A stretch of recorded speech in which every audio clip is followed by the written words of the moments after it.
Are you an empath trying to launch or grow a business but are finding it difficult to navigate through the process? Are you trying to employ the law of attraction and doing shadow work regularly but are still experiencing obstacles that seem impossible to overcome when it comes to your business? Then stay tuned because this conversation with Amanda Flaker could be the catalyst to get you out of that rut.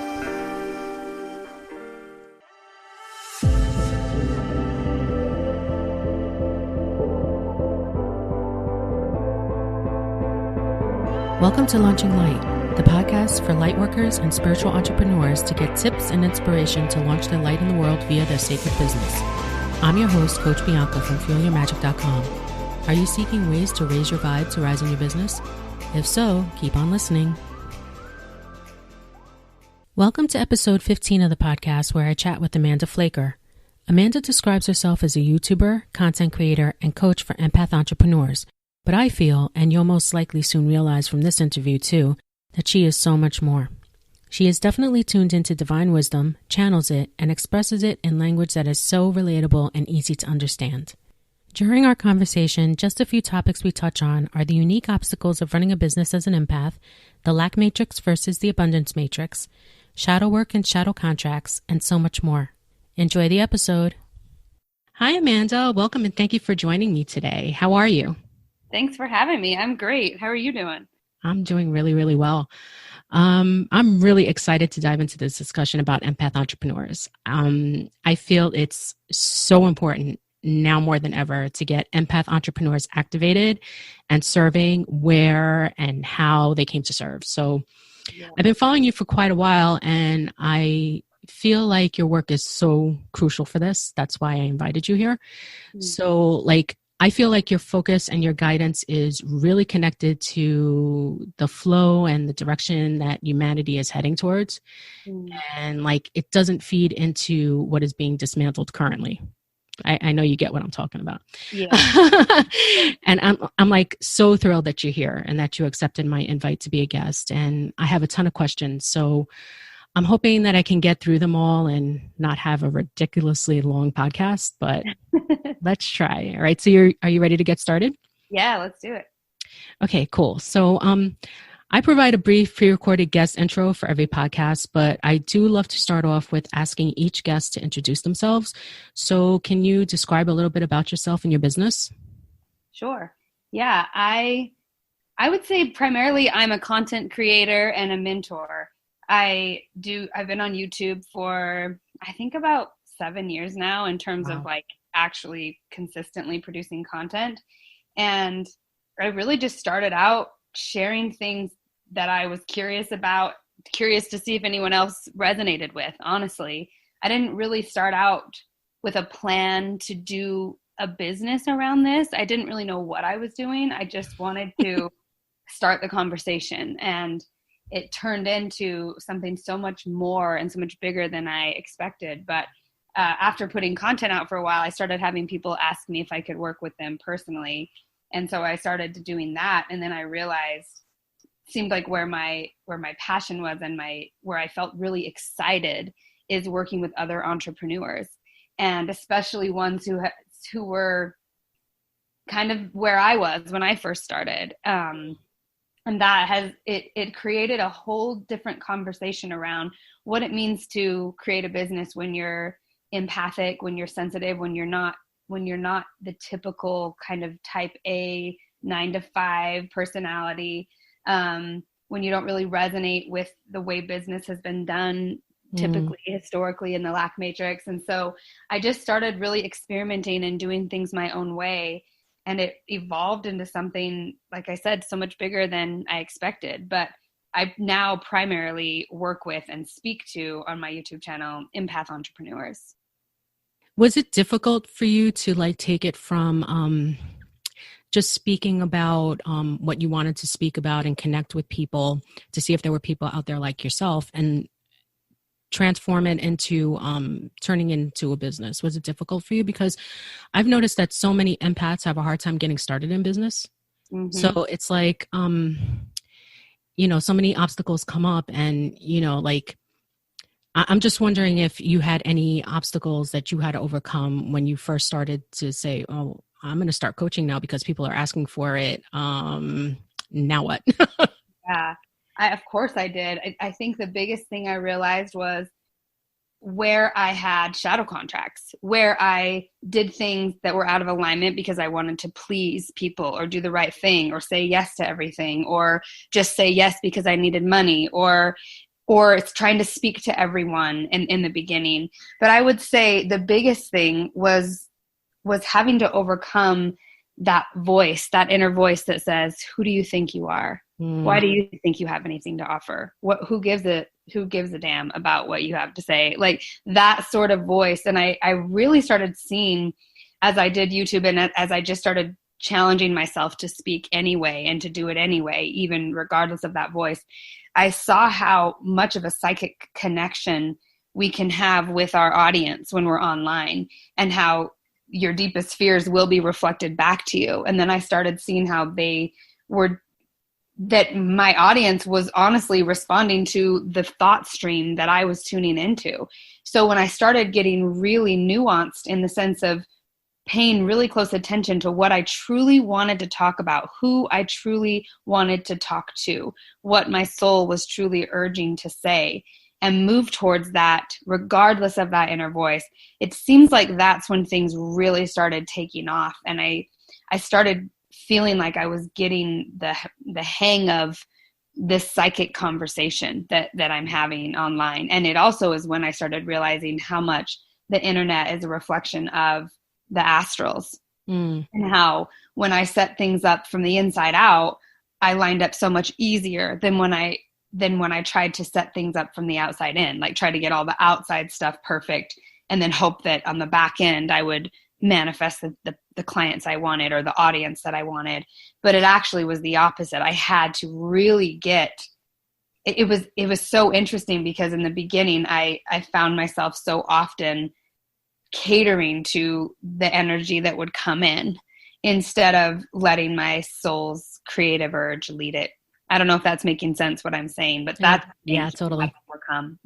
Isn't that the empath's way though? I mean, it's like you always look outside of yourself and serve other people before you look to yourself, right? So exactly. Yep. And they do say that running a business is like one of the best ways to go into self-development, because it'll bring up all of your issues, all of your issues to deal with, so. Yeah, it so does. And it's right in your face. And for right now, because I have a rhythm going with my business and it's the only thing that I do, I don't have any other source of income. When I've noticed that when I'm in alignment and when I'm practicing what I preach, the momentum is so fast and things come out of the blue and life just gets more magical and more magical. And then when I'm off, especially, I've noticed it's the smallest things. It's like attending to the smallest things makes the biggest difference. And when I neglect the small things, all of a sudden everything's off and nothing works. And so it makes sense to me that it would be one of the most powerful tools for self-development, because you literally instantly get reflected back to you where you're at.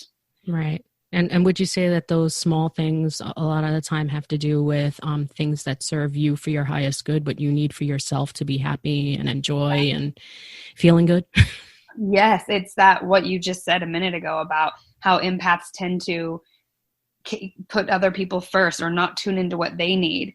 And it's if my self-care goes out the window, everything goes out the window. And it's amazing how quickly it's like hitting a brick wall, because the momentum's going so quickly in the other direction. So it's almost like I've created a situation where it doesn't work for anyone, me or my clients or my channel or anything that I'm doing, if I don't actually put myself first. And not even just put myself first, it goes beyond that, but actually care about what I want, actually fuel my true desires.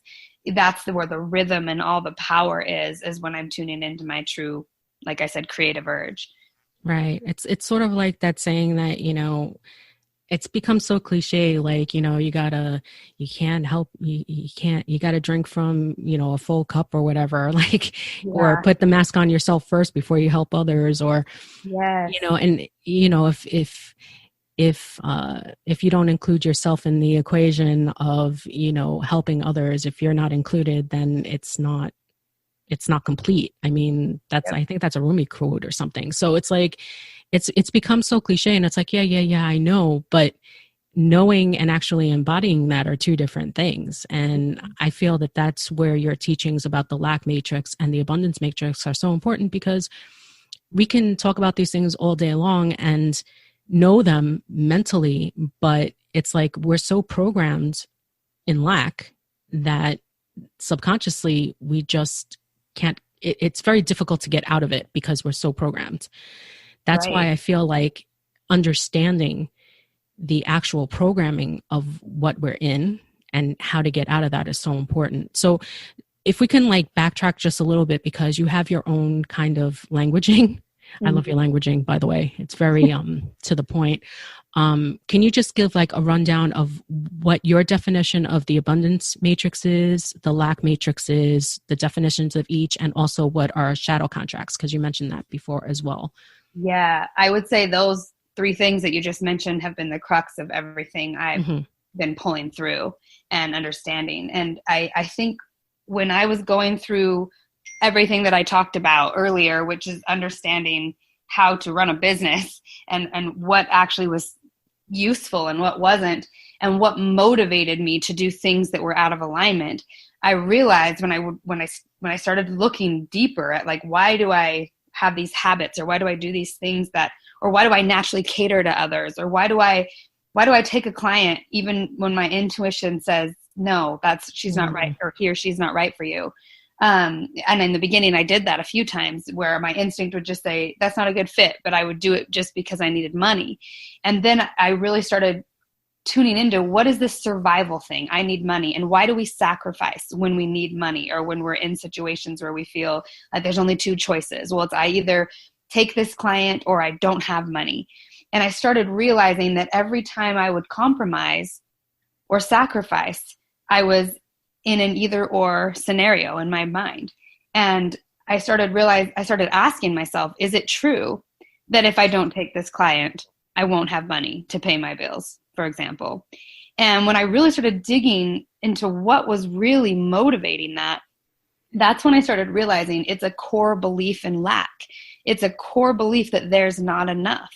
And it's when I started tapping into that I felt like I started getting these just massive downloads about what I call the lack matrix. And it just came through like that. I don't really remember how or why, but it just came through as this whole world, everything that we interact with, how do I want to say this best? Our beliefs create our reality. And that's something that I already believed and saw evidence of over and over in my life. And I started realizing how the collective primarily has a core belief in lack, that we believe there's not enough and we're not enough. And that the only people that are allowed to receive are the ones who are worthy. And you've probably heard me say this so much, and so we have to create this game to decide who's worthy. And that's what we end up giving our creative energy to, instead of what we truly want. And I remember when I was first starting out my business, that was my biggest question, is like, I know it's possible to do what you truly want and to make money off of it as well. But why is there as soon as we make a business, why are all these hoops that we have to jump through and all these things we don't want to do because someone else says this is how you have to do it to have a business? And why do we just naturally go into that mode? And so that's when the whole lack matrix started making itself clear to me. And I started asking, well, what's the opposite of that? And I heard, well, the opposite would be a core belief that there's enough. Because if we believe there's enough and we believe we're enough, then we wouldn't have to sacrifice. We wouldn't have to go to war. If I understood there was an infinite amount of possibilities, I wouldn't break it down to, I have to take this client even though I don't want to. I would tune into more like, well, what other options are there? What do I really want? What kind of client do I want? Who is he or she? And that's when I started really putting together this whole psychic piece to it, that if I'm allowing what I now call urge, and you've heard me say this, urge is something that Rachel Jensen, who's a colleague and good friend of mine, teaches. She's the one who really helped me start understanding like urge is what we need to tune into to navigate abundance, because our urge is always leading us towards expansion and towards evolution. And it's just that our natural life force within us.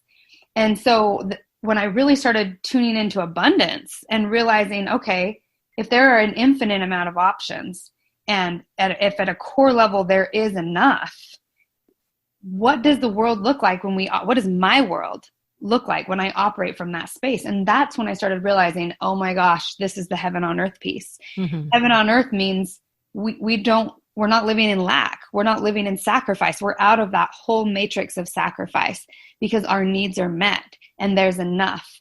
And in order for me to feel like my needs are met and there's enough, I've got to really be tuning into what I truly want.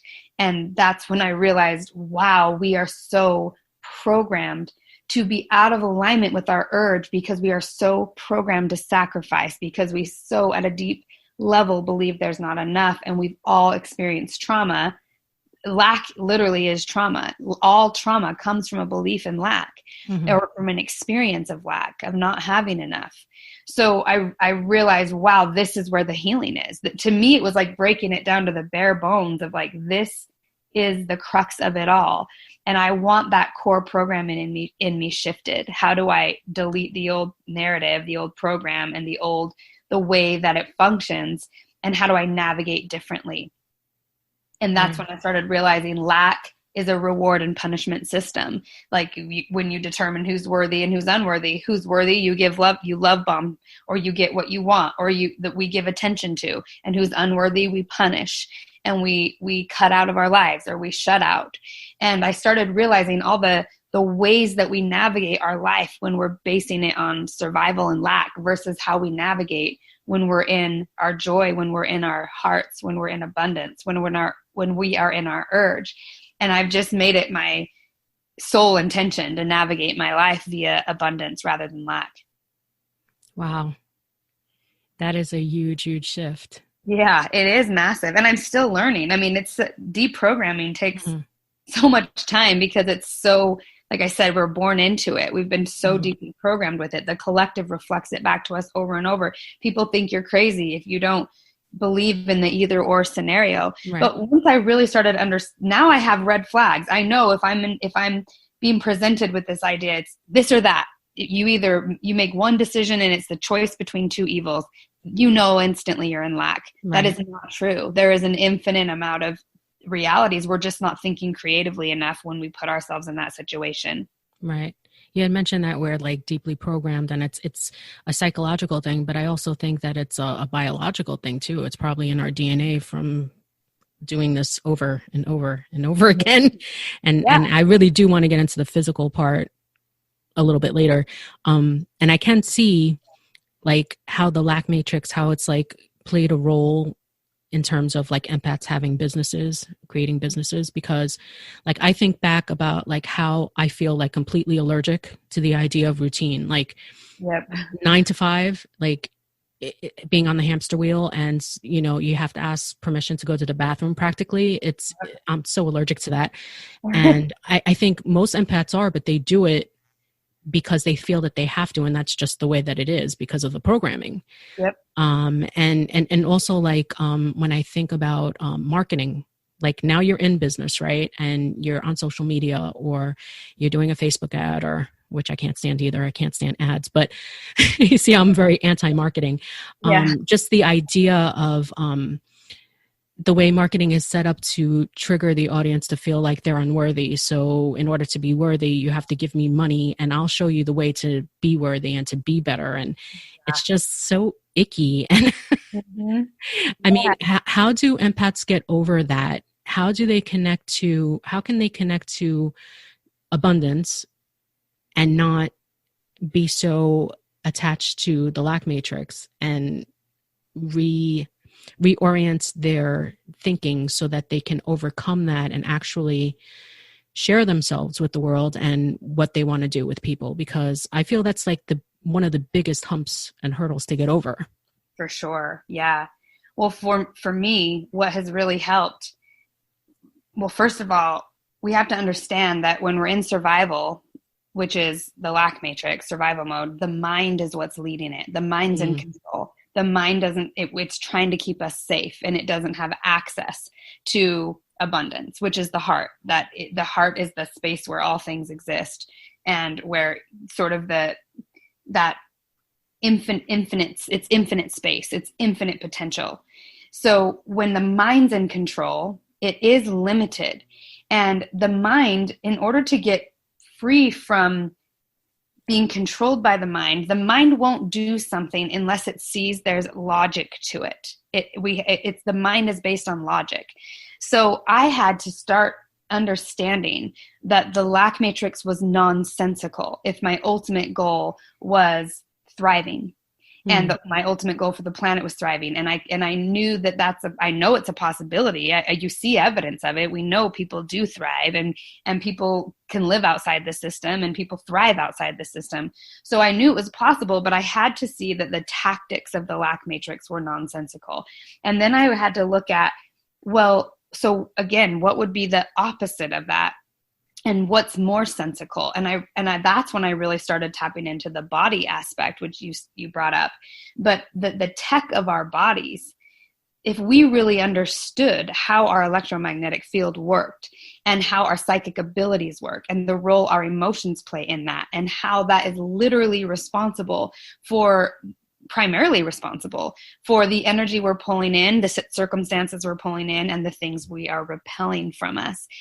When I started really understanding the tech of that, which is scientifically proven, we haven't tapped into what that actually means, because we're still hook, line, and sinker in lack, and collectively. So, but when I started really getting that, I thought, wow, if I could really start to understand how my own tech works, why couldn't I just psychically call in my clients instead of marketing? Why couldn't I shift my resonance to the point where I just line up to the world I want, instead of trying to earn my way to that world through efforting, as Abraham Hicks would say. And I realized that first of all, my mind saw it was nonsensical. And then my mind also had to see, oh yeah, it's actually scientifically proven. We know that the electromagnetic field is the living matrix around us, and that it is determined through our thoughts, our emotions, and our actions. The quality of our resonance is determined by those things, and that determines what we're actually calling into our reality.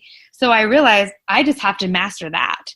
I don't need to master jumping through hoops that someone else puts up to prove, like, to say I'm worthy if I do it this way. Or like you brought up marketing, so much of it is just manipulative, just flat out manipulative, whether we mean to or not. It's like trying to psychologically manipulate people into buying into what we have. But what I realized is that when we are tuned into our creative urge and we're speaking from that space, it's such a palpable pulse of life. It naturally calls forth others who are tuning into that same frequency. And it really truly does become effortless. And that's when I remember when Karis Melina Brown, she's also on YouTube and on Instagram, she and I were hanging out a lot at this part in my journey. And I remember her saying that synchronicity is a technology. And if we learned how to really write it, we wouldn't have to rely on marketing and all that bullshit. And then I realized, damn, synchronicity truly is. It can be used as a tech. And so it goes again back to, there's still a logic to what I'm doing. So my mind can be at rest with it. The mind wants to know there's a logic to it. It makes sense. And it's going to be beneficial for the ultimate goal. So I had to give my mind those things to have it make sense. And having it make sense kind of set me free from continually giving my energy to the lack matrix, because I truly was able to see, wow, the lack matrix is nonsensical. It is absolutely nonsensical. The end result is that you always end up with lack.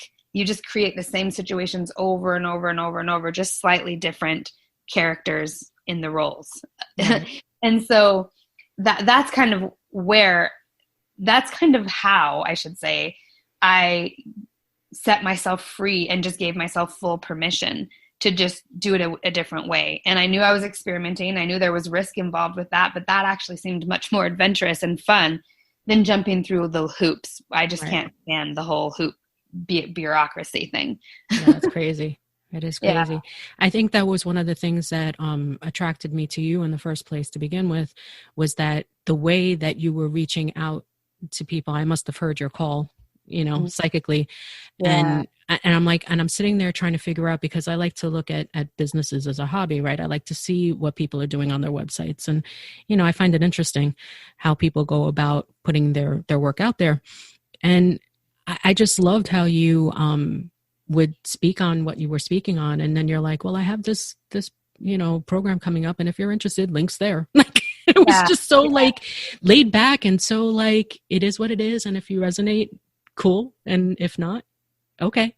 Exactly. It was very laid back. It was like such a relief. Like, it was so, I don't know. It was a beautiful feeling to connect to, other than what is usually out there. But I guess like step one would be to realize that your mind, you are not your mind. Your mind doesn't control you. So you have to have a relationship with your mind, right? Because you said I had to, switch the logic up. Yep. With my mind. So it's like you're having a relationship with your mind, and you're creating a relationship, like you say, with your body and your heart and your mind, right? Mm-hmm. So a lot of people, they just operate from their mind, right? So I guess step one is to unravel from that. Exactly. So that you can see that you can have a relationship with your mind to begin with, and that you can affect the thoughts that you're thinking, and it all starts to, go from there. But that's difficult to do. Well, yeah, because we're not, I think as empaths in particular, we're not used to including ourselves in the equation, as mm-hmm. you said earlier. So and by including ourselves, what I realized for me that meant is including how I felt in my body. Mm. Most empaths try to escape their body, or they're not in their body. They're like halfway in. And that's why a lot of empaths will have weight issues, like purposely, well, I should say subconsciously, but it is strategic. Mm-hmm. Gain weight, have a lot of weight on them to kind of, it's that energy barrier from having right. to be that connected to their urge, and from their magnetism of their urge pulling things in that they want. When we don't feel safe in the body, we create this sort of barrier. And I feel like in order to actually have a relationship with the mind that's healthy, we have to know experientially how our thoughts are affecting our body, which means being really tuned into the body, and then really tuned into our urge, really tuned into our pleasure, really tuned into our senses. And when you're already highly sensitive and you're already empathic, it can be scary to do that. So I find a lot of empaths, when they're unskilled or unhealed in their emotions, they use their body as a way to hide instead of a way to navigate. Right. Right. And we have to realize that our body is our vehicle, right? And it's like, like driving a car, and, there's nothing wrong with the car per se. It's not, it's not a scary thing. It's here so that we can navigate life. I mean, that brings us to bringing the body into the equation now. Another topic that I really wanted to dive into is how you speak on being sexual and sensual, and how that relates to your creativity, and how it's vital to us as creator beings, right? So like, I can see how a program in the lack matrix is to have humans believe that sexuality is wrong, right? Mm-hmm. And how that very idea is what keeps us from our power, right? Yep. So it's like, because we want to create something, and we have to connect to our sexuality in order to do it, and we've been told all of our lives it's wrong, that's another reason to stay out of the body too, because it makes our body wrong. It makes our very essence wrong. So how can we create if we're not in the body? Exactly. So can you like elaborate a little bit more on that? Because I think you speak on that so beautifully and a little bit more eloquently than I ever could. Well, I think everything you just said was very eloquent. Again, this is another part of urge that I had already been tuning into it, and I had been talking about sexuality a lot. I've actually always talked about sexuality as a part of this, but that was a piece that Rachel really brought into my perspective, was just because she had been working with a lot of men primarily, and a lot of CEOs, a lot of businessmen. And she had been for years also, like she's been doing it for like 22 years. And she really put together how much men who, what she would call urge men, who were really successful in business were also really tuned into their sexual desires. And when they would get out of balance in business, they were out of balance in their sexuality. And men often who were suppressed urge men often were in position, typically empathic men would serve the narcissist and really are the ones running the show behind the scenes, but don't actually fully embrace their sexuality. So hold back. They're not usually the ones in charge. They're not usually the ones running things. And so when she and I started really collaborating and she brought that piece in, it was like a light bulb went off. I was like, duh, of course. Like, and I have been sexually abused. I know a lot of people have. At this point, it's like, who hasn't been sexually abused? Right. And in some way, shape, or form, because the lack matrix does siphon off our sexual energy to create the illusion of lack. We all serve it. We jump through the hoops. We give our power to it. That's how we keep it alive. Yeah, it's energetic rape. Exactly. And if you want to enslave humans, you do it through their sexuality, because we are sexual beings. That is our creative energy. And then, of course, how convenient to have a program around it that it's wrong or bad, and then yet still be creatures of desire, because that's what we are, and then feeling guilt about it. So it made sense to me that, like, of course there's this weird block between me moving to the next level in my business, because I have this block with my sexuality and fully embracing it and fully allowing it.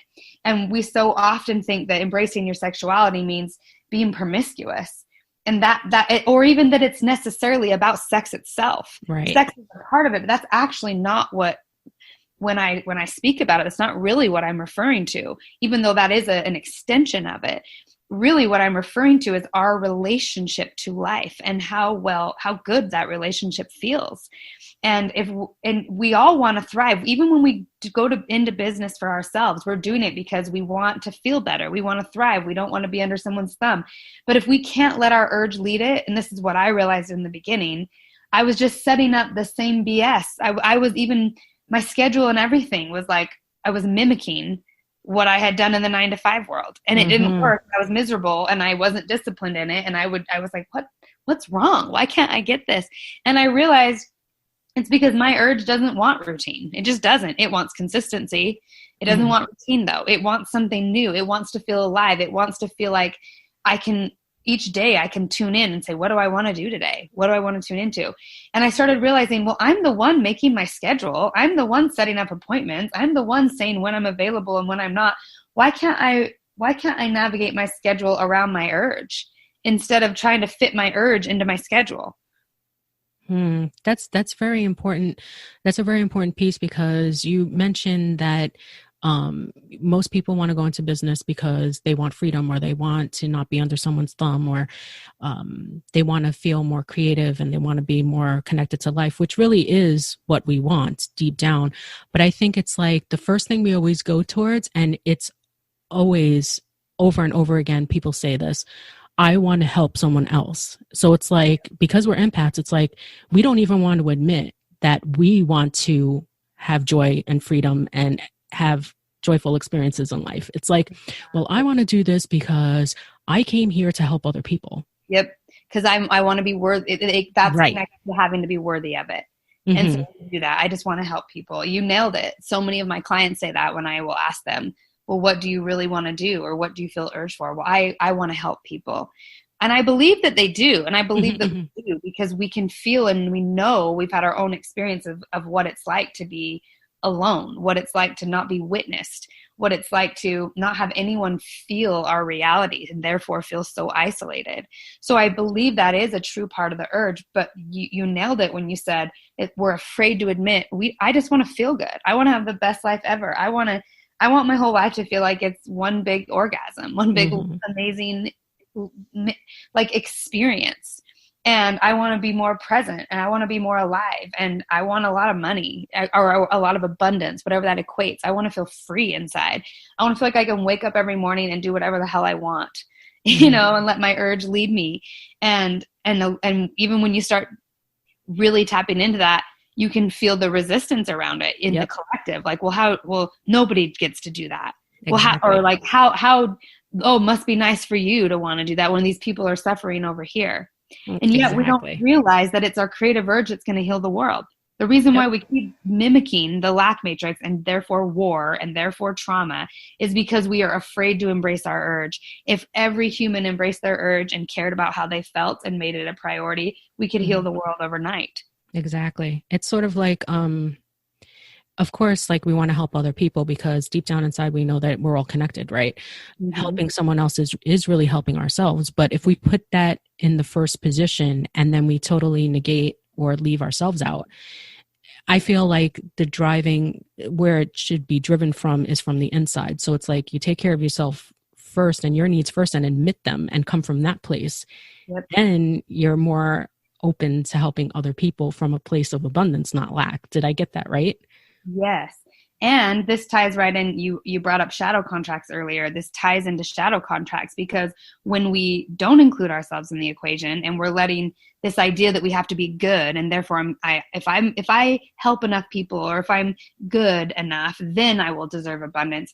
Then what we serve, it creates a shadow contract because we create these dynamics with people where it's not transparent. It's like I'm helping you and I'm saying that it's for this reason, but actually I'm doing it because I hope in the end I get my needs met that I'm actually not even willing to state or admit to. Mm. Yeah, And because it's so, not safe to admit that because that would exactly, be wrong of you. yep, exactly. And so we end up serving others, not even just serving, but being enslaved to them because now it's like, well, I have to be worthy in order to be good. So I have to use my creative energy to try to make sure I'm good enough for other people, that I serve them well enough, that I'm there enough for them, and this is where you can see in businesses getting in deep shadow contracts with their customers. The whole idea that the customer is always right. It's such bullshit. It's such a terrible lack matrix bullshit thing. And that's why we have these, now it's like created this conglomerate of businesses can't do anything because of lawsuits. And so it's like, I mean, that's just a whole nother path to go down. But Yeah, my point is that it feeds on itself. it feeds on itself, and Mhm. it doesn't leave room for people to be accountable to their own urge. Right, That to be authentic. we're Mhm. co-creating an experience together, and if I put myself in the position like a business can, that I'm just here to meet all your needs, every need you have, like Amazon, for example. I mean, and I love Amazon, but the point is that it's like we end up serving, we end up, this is what creates that genie in a bottle sort of energy. Rub my lamp and I'll give you whatever you want. I'll give you, but it's like I have power, but I don't ultimately have any power to set myself free because my power is used to serve you because I have to in order to be worthy. Yeah, I'll be anything that you want me to be. Exactly. And we bring that to the bedroom too. Yeah. Yeah, we absolutely do.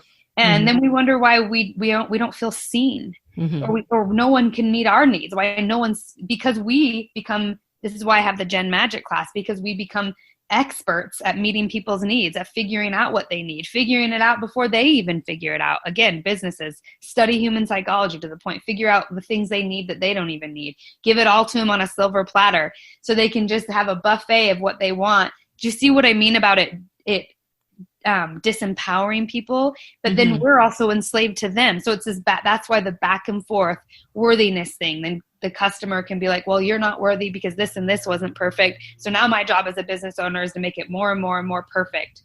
And again, serve you more and more and more and more, whether or not that's actually in alignment with what I truly want, Mhm.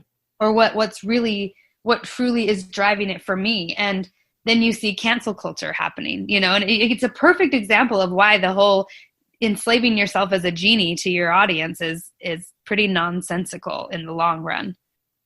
So would you say that having shadow contracts, I mean, obviously it's a contract that's relational with other people.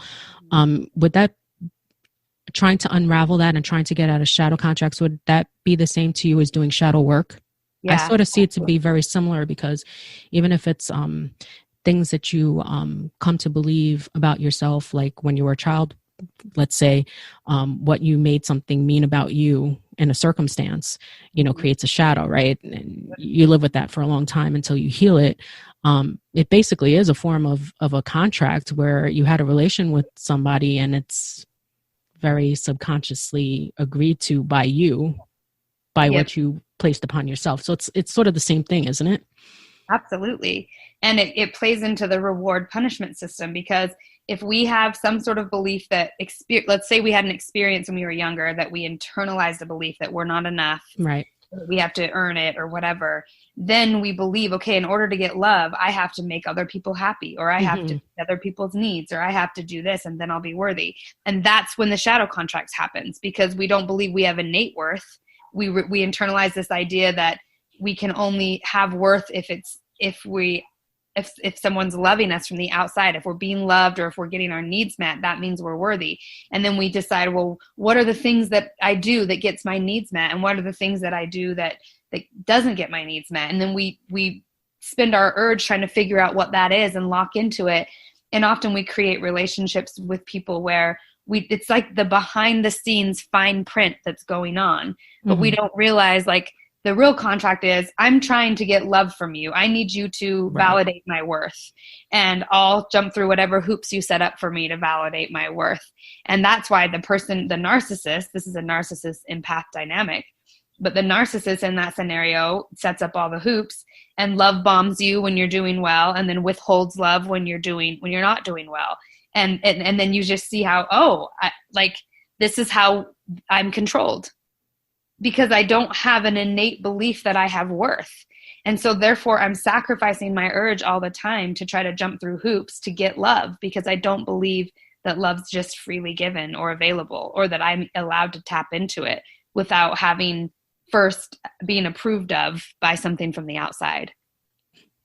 I feel like doing shadow work doesn't really get to the core, because people will go to the point of when they were young, right? The trauma situation, when you first can remember a trauma, which is good to heal, right? Mm-hmm. But when it comes down to it, it's really the lack matrix itself. Because if you believe that that's really what is, it doesn't matter how many times you heal a shadow that was created, because it'll just keep regurgitating itself. Exactly. Because the lack matrix is there, and that's what you're believing in, and you're fueling it. Mm-hmm. And we do it all the time. And then we do it to others. We withhold love when people aren't doing what we think they should, and then we give love when they think they are. And we would only do that if we believe there's not enough love to give. Right. Like, my love is limited and I don't have enough to give, so I have to be really strategic about who I give it to.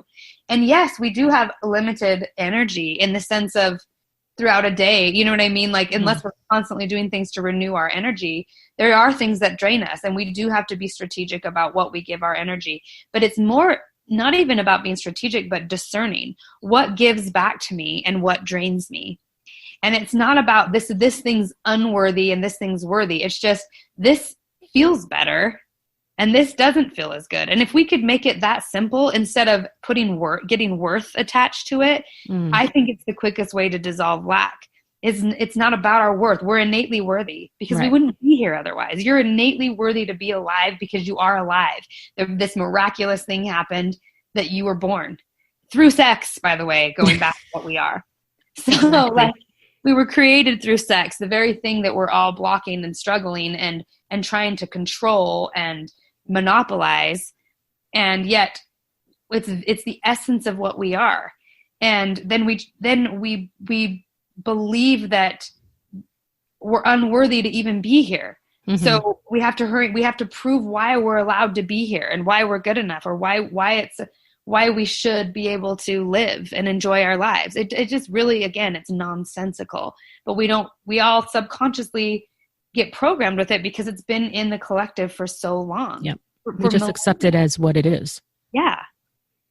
Right. That's why a lot of people are like, oh, I do shadow work. It's like a lifelong thing. It's like, well, because you're not admitting or seeing that it's the actual matrix, the lack matrix itself that's fueling this.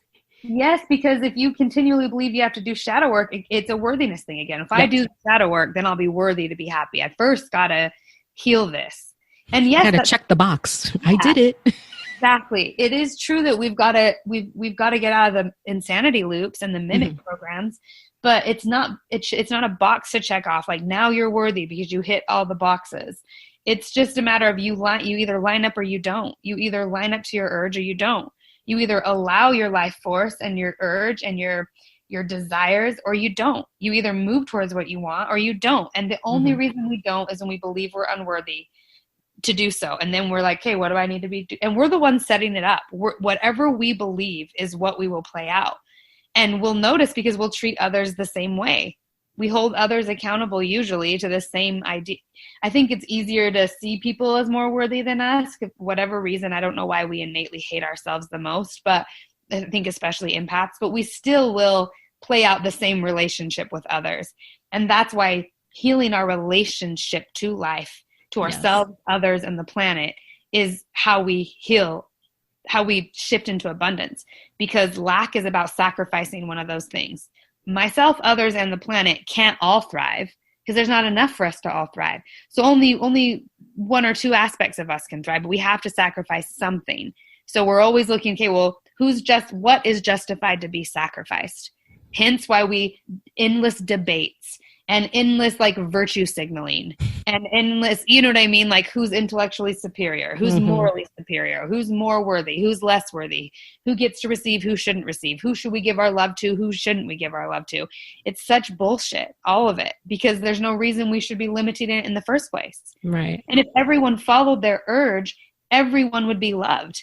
Because we all are what our urge is loving, what our urge is urging us to give our life force to is where it's needed the most. We don't even have to worry about it. Urge will take care of it. Just the way a tree grows. It just naturally does it through urge.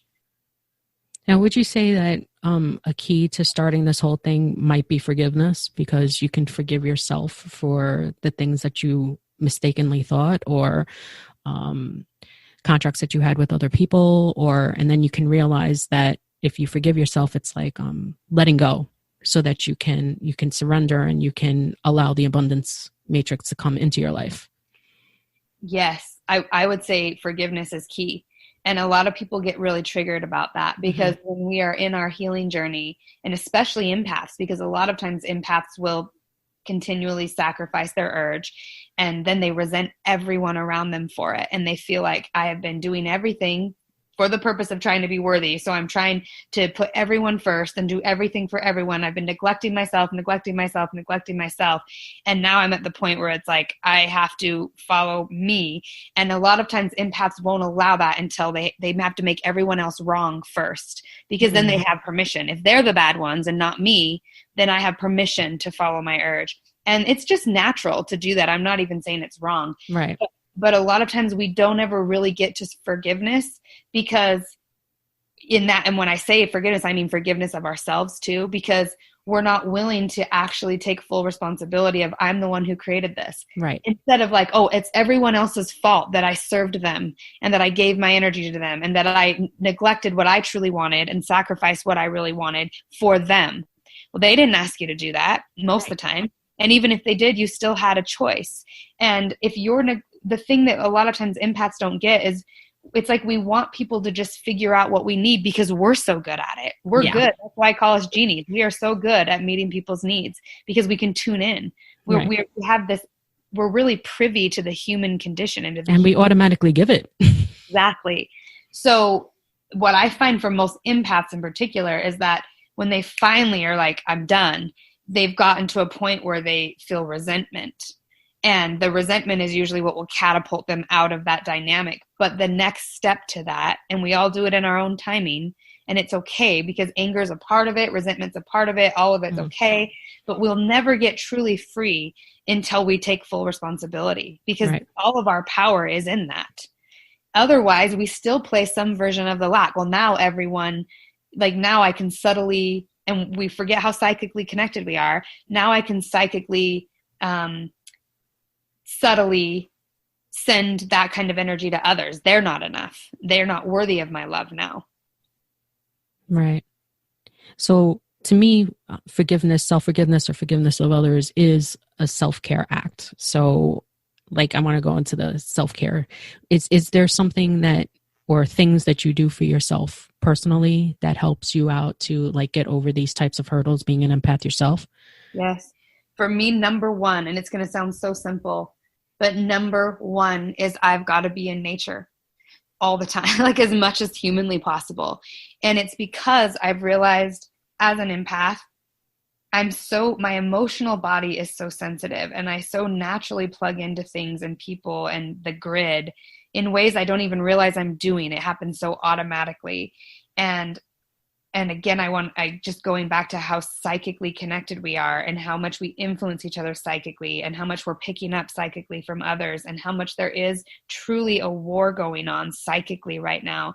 Nature transmutes that. Nature transmutes negative energy. And for me, when I go out in nature and I allow my empathic abilities to tune into nature, so I'm empathing nature itself. For me, I need to be by running water, like rivers. Mm-hmm. Rivers for me are just like the most soothing thing. And I think it has something to do with continually cleansing energy, moving energy through the emotional body and the energetic body. And that's where empaths get stuck. They don't transmute the energy all the way through. We feel it and we hold on to it and we try to understand it or wrestle it to the ground or make it smaller or manipulate it into something else, or we try to make it wrong or right or figure out if it's right or wrong or whose energy is it? Is it mine or is it? It doesn't really matter. It just move it through. Right. Move it through. We don't have to hold on to it. We don't have to figure it out. We don't have to do anything but feel it, and to feel it as deeply as we can all the way through so it then moves out.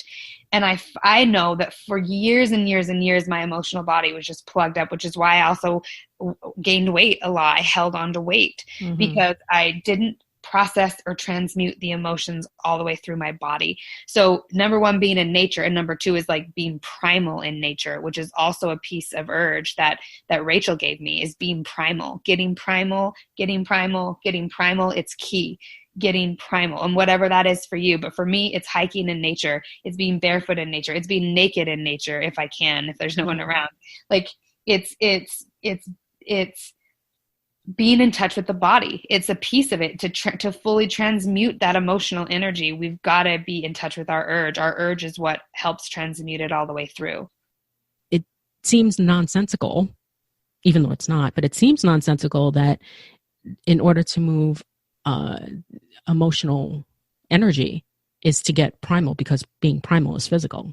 Yep. And I think we like to put things into boxes and to say, well, physical is not spiritual, and spiritual is not mental, and mental is not emotional, whereas it's a relationship, all four of them together. And actually everything is spiritual because we're spiritual beings. Yeah. And everything is consciousness. So, and everything's energy at the end of the day, everything, even a mental thought or a physicality or anything you just mentioned, it's all ultimately energy, and energy is meant to move and transform. So we are meant to move and transform, and we get stuck when we aren't willing to move and transform. Beautiful. That's difficult to do, but a very important thing. And I think that's the number one thing in self-care. First of all, honoring what it is that you need. Yeah. And loving yourself enough to give it to yourself. Exactly. And forgiving yourself first and foremost for the past, because the past is gone. Be in the present and get physical and get primal. Be in nature. Cool. So is there anything that you're currently working on? Do you have any offerings available right now, or that will be available soon? Well, the main thing that's always available, it's a rotating thing, is my Abundance Matrix Mastermind group. And I think it's $20 a month. But I'm live every week in that group. Sometimes I'm 2 weeks, like sometimes I do two days in 1 week and skip a week, because that sometimes has to happen in my schedule. But I'm live every week, and it's all about the Abundance Matrix, tuning into the Abundance Matrix, and it's specifically for empath entrepreneurs. And it has been a really cool group. And that group I've had for a while. I've closed it down a few times. I've shifted it. And I feel like this last time when I've opened up access to it, we have just had an inpouring of incredible empath entrepreneurs. There's a fire there. And I have just never been so excited or more, I don't know. It feels like such a good momentum in that group. And it gives me so much hope, because there are so many people stepping up into their power. And that group has so many, what I realized are the people who are joining and they're in that, they're freaking brilliant, and they're empaths, and they're very esoteric, and they understand the psychic realms intuitively. So it's like everyone just sort of gets what what I'm talking about, and the conversation has really taken off. So for entrepreneurs who really want to dive into the mindset aspect of that, the mastermind is a really good group. And then the other thing that I'm focusing on big time right now is my Tantric Entrepreneur Experiment. And that is closed right now, but I'll be reopening that in January. And that is just a whole deeper level on how to use our sexual energy to fuel our business. Cool. So I forgot to ask you before that, is there anything that you would like to add before we sign off? Is there any topic that I didn't touch on that you feel would be helpful for empath entrepreneurs to know? I mean, I honestly think what we tapped on in this audio is the best. It's such a good place to start. Is first of all, get out of the lack matrix, understand what it is, understand what motivates you to be a part of it, and get to the root of why you don't feel worthy or why you believe you have to jump through hoops or sacrifice. Dissolve your shadow contracts and start navigating via your urge.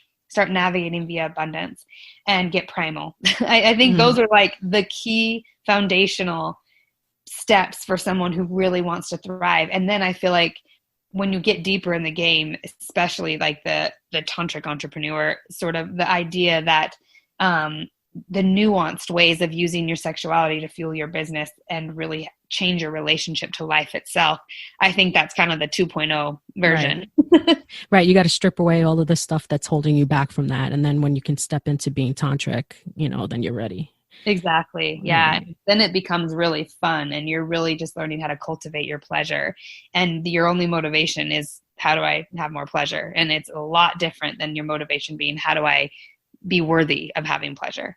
Right. Gotcha. So what's the best way to connect with you, to follow your work and possibly work with you? Well, my website is finally up. There's a few little glitches on it still, which we're working out, but overall people should be able to find me and access me and message me at amandaflaker.com. And that's where you can also sign up for the mastermind group if anyone's interested. And also where you can sign up for my newsletter, so you'll know when I have upcoming videos and upcoming whatever classes and everything else. Mentoring, I think I'm pretty limited for mentoring until the beginning of the year. I'm not going to be doing any mentoring in December at all. And I'm pretty booked for November, but in the new year, I do offer mentoring packages. So if anyone wants to work with me one-on-one, January is more the time where something like that would be available. Wow, I can't believe we're almost at the end of the year. I know. Crazy. Blowing me away. 2020 has been a trip, but it's been really so exciting. And so I've just never, I know it sounds weird.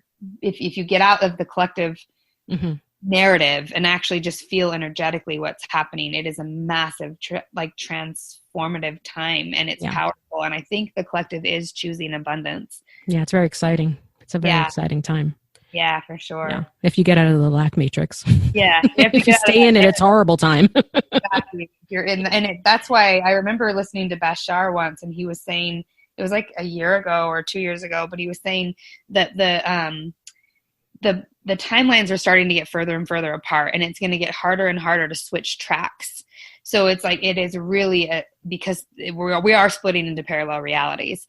So the people who are choosing abundance are taking off in their own reality. We're creating our own world. And the people who are choosing lack are going to play that out, which is massive war. Right.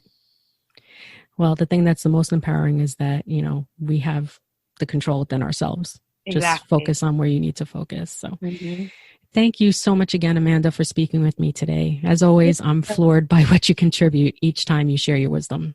I am so grateful you included me and this podcast in your sphere of work. Thank you. Thank you. I'm so excited that you had me, and I loved this conversation as well. I hope we can do it again. Yeah, I would really love to do it again. I mean, I'm already thinking of other topics that we might be able to discuss, so I'll be in touch. Awesome. That sounds great. Thank you for joining me on this week's episode, which is the final interview episode of Season 1 of Launching Light. I hope you enjoyed jumping into the Abundance Matrix with Amanda as much as I did.